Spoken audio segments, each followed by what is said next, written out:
Okay. Hi. 5 దశాబ్దాల క్రితం ఈ కందుకూరు పట్టణంలో సాధారణమైన కంచర్ల రామయ్యగా జీవితాన్ని ప్రారంభించి అటు పిమ్మట కాలగమనంలో ఈనాడు విలేకరిగా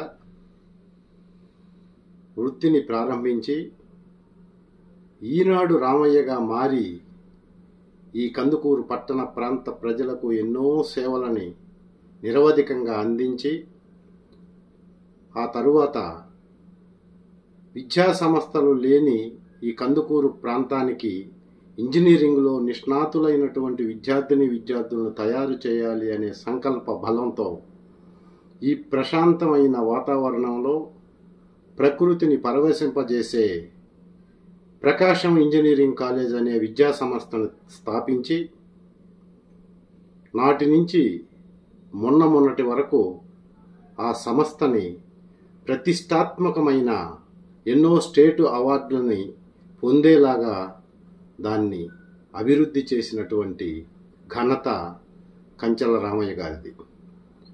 ఆయన ఈ మధ్యనే మనందరి మధ్య నుంచి శరీరాన్ని చాలించి శివైక్యం చెందారు.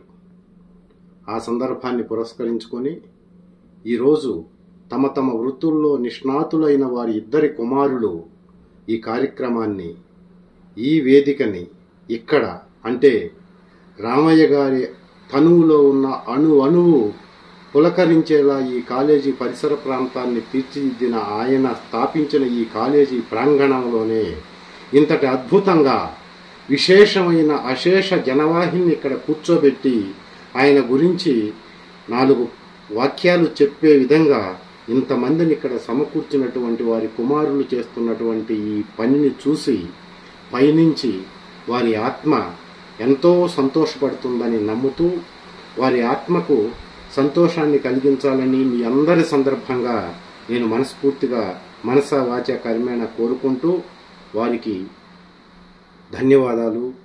వారి కుమారులు ఇంతటి కార్యక్రమాన్ని చేస్తున్నందుకు వారు ఇంకా దినదిన ప్రవర్ధమానమై అభివృద్ధి చెందాలని మనస్ఫూర్తిగా కోరుకుంటూ నమస్తే, మీ దిల్ రమేష్.